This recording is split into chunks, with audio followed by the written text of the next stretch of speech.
Hey, it's Reid here with Whidbey Island Living, and today I'm at Orlando's Southern Barbecue with the one and only Orlando Stoneham. Hey, Orlando, how you doing, man? Good. How are you, Reid? Doing great. So, how have things been going here in the restaurant?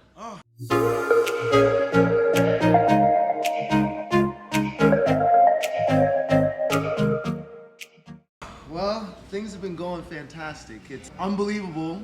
Our 5 years anniversary is coming up this month. It seems like the time went by so fast and so slow at the same time, especially in the restaurant business.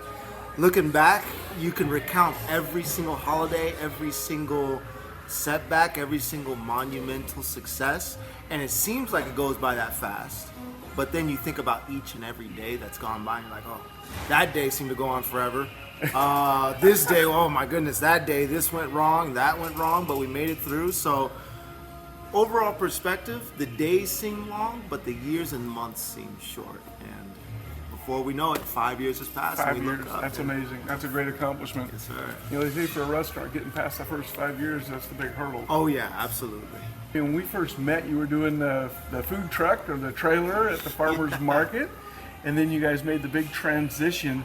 So tell about the journey of going from the food truck to a restaurant. Oh, yeah. That journey, there's so many nooks and crannies and crevices. Every single one has its own separate story. So we started at the farmer's market and worked our way up from there. And the food truck, the farmer's market, really every single thing was at one point a big break for us. And we celebrated every small success. When we were at the farmer's market, we started with 2 cast iron pots on a camper stove burner. And I remember my mom, she's one to go garage selling and go picking up little knickknacks for here and there and making things a little bit better. And we celebrated when we found a warmer to put the catfish in. And so we didn't have to constantly wait for orders to get ready, getting 20, 30 tickets behind. We could have catfish in the warmer waiting for hush puppies, and whoever wanted to order, it was right there. So we're like, cool, that is huge for us. And I think an important part of the journey was making sure each success felt at just as big as the last one. When we made our jump to the food trailer, the entire family was ecstatic, but it was like buying a warmer. It was like getting that one piece of equipment that made our lives a whole lot easier. So when we got the food trailer and made that jump, it was big for us, but we didn't make it seem like it was this huge thing that was going to change our lives forever like it did. We made sure to keep things in perspective as a family, have each other's backs, and say, okay, this is just another step to where we want to be and where we want to go. And then you went from the food trailer to this place. And then this place. That was also a really, really big step. It didn't sink in until 3 or 4 months after we signed the lease how big of a step it was. Because me and my mom, we're really simplistic people. We didn't go to college to own restaurants or to open places or to do the numbers. We were like, cool, this is a space. We could cook in here. That was pretty much the long and short of it. And when me and mom and my brothers moved in, we were like, okay, we need tables first, we need chairs, and then we need cooking equipment, and then bam, we're gonna open. And it didn't happen that way at all. It does not It work never quite does. that way, quite that easily. So we got the tables, we got the chairs, and we got the cooking equipment, and it only filled one room. It only filled the front room. We were like, did we bite off more than we could chew here? But we kept at it. It was, as long as we treated it like it was getting a cast iron pot or picking up that warmer or getting that steam table, as long as we treated it like that and kept it as one step at a time, we were able to eventually get to where we wanted to go. And the grand opening, I believe, was March 28th of 2019 when we opened up. And the place didn't look anything like this. We just, literally, we did not open this place. Yeah, it was literally just get it open. And as long as the kitchen equipment was there, as long as the staff was there, as long as we knew how to do what we knew how to do, we felt like we could be successful. That was ultimately about the food. It was, yes. You can finish the aesthetics. Yeah, whenever it's finished, it'll be finished. Right. You know? Yeah. So And it's not finished yet. it's still not finished. I mean, you could all, and that's another thing with restaurants and why it's so difficult.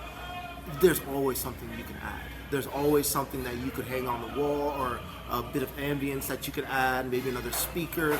You will always find something that you could put into the restaurant. Yeah. So it's almost like a never-ending project. And really, if you treat it like that, then it always stays new to you. It doesn't get tiring. It doesn't get grating, or, oh, I gotta come into work today, go through the same thing. No, it's always something new, as long as you keep that perspective. Right, I love that. What inspired the transition from a food truck to the restaurant? Was there an actual inspiration, or? Really, it was do what mom says. Well, to be honest, it was an opportunity that came by. This place had sat empty for a little while. Being, Old Carver residents, we drove by it just about every day. Whether we were doing events like the hydroplane races down here on Bayshore in our food truck, or it was the 4th of July at Windjammer Park, or anything like that, it was always just here, and we continually drive by it. And eventually it just got to the point where, I just decided, well, let me go up and walk up to the window and see what the price is for the spot. It was too high at first. We could not afford it. But I just kept coming back and checking every week, every couple days. And as time went on, I noticed it kept coming down, and eventually made it to a point where, why not? What the heck? Let's give it a shot. Mom came in. We met with the landlord. He's also a local, fantastic gentleman, and we met with him when the place was empty. And when we started walking through the place, we started dreaming. We started believing that we could do something special with the opportunity. The landlord, Mr. Rob, said he believed in what we could do with the spot, and he gave us the chance. And after that, when we got the chance, and my mom, Miss Jackie, was given the opportunity to open the place, where Mr. Rob put the keys in her hand and said, fall in love with the place, and then we'll come back and talk. Oh, she did. We walked around this place probably 100 times. Okay, we could put some tables there. We got the stage there. How many people can we seat in this area? Oh, this would be a great banquet room. Well, imagine if we could do this. And after that, it was a done deal. It was a wrap. Mom was decided, and her heart was set.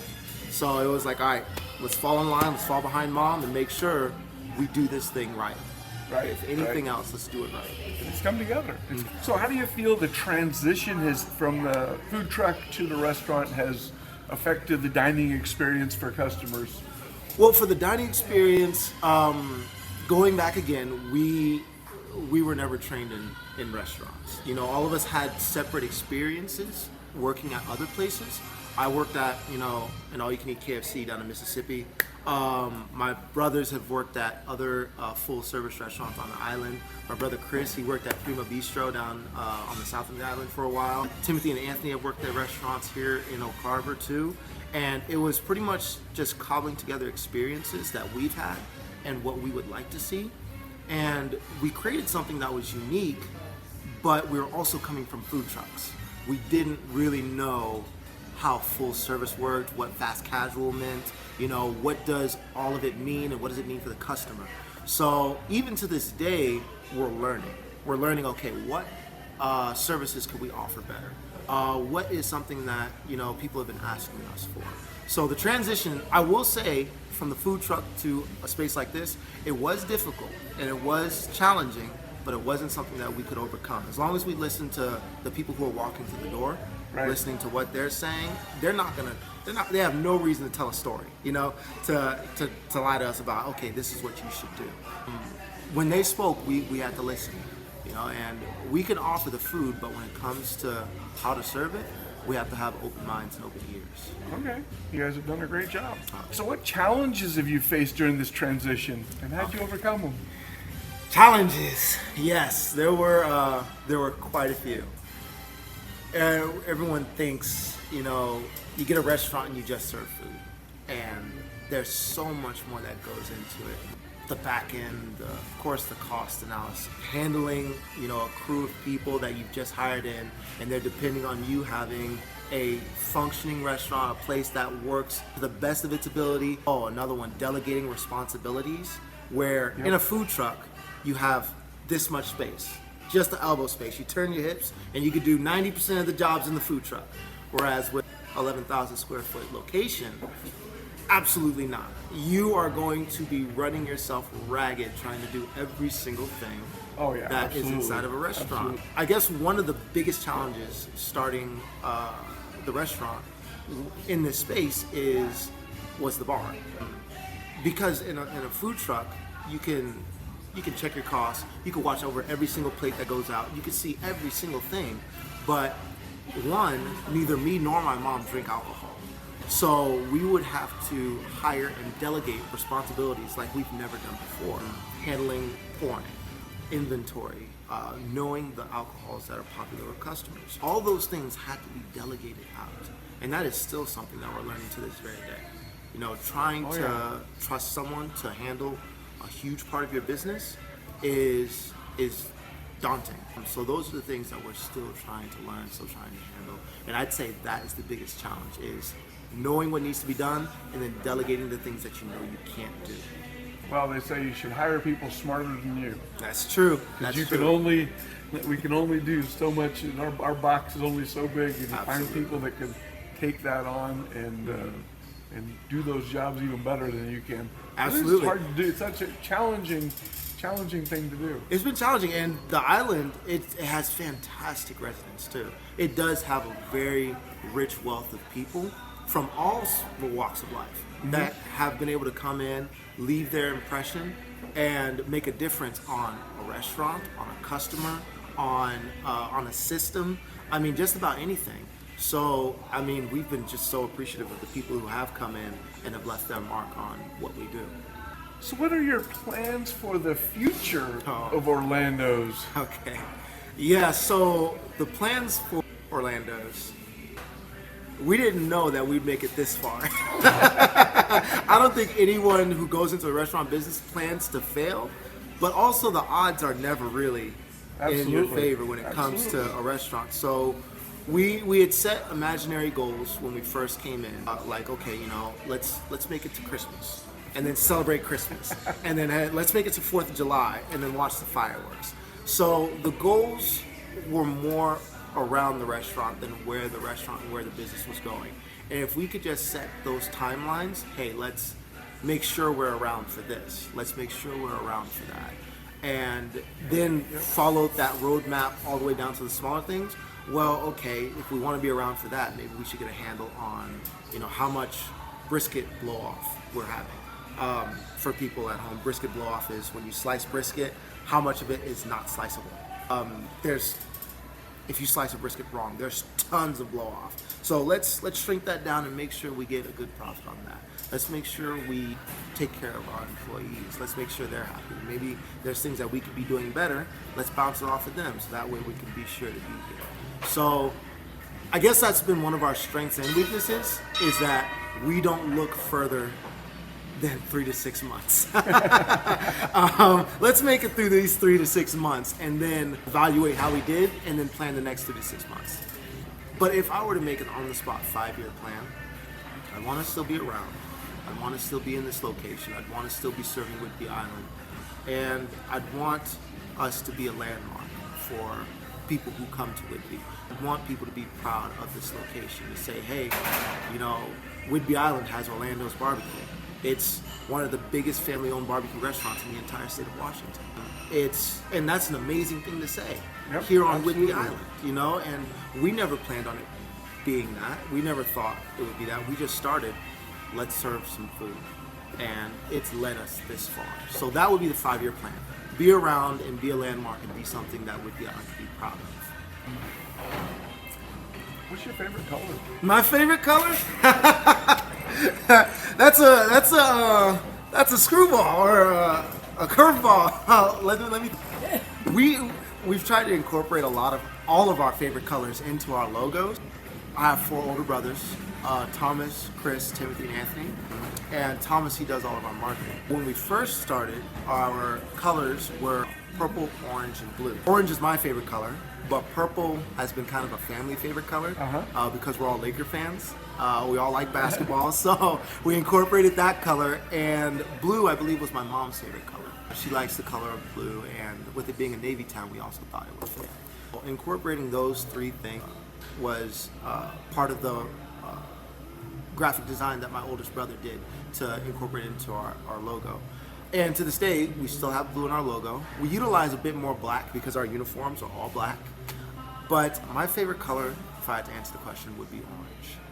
I like orange. Yeah. Orange is a good color. Nice color, it's sunset, and a couple of our drinks incorporate orange too. There we go. I love it. Well, Orlando, thank you very much for sitting down with me. Absolutely. And congratulations on 5 years. That is awesome. Thank you. Great landmark to hit. We'll have to do this again. We will, absolutely. Absolutely. All right.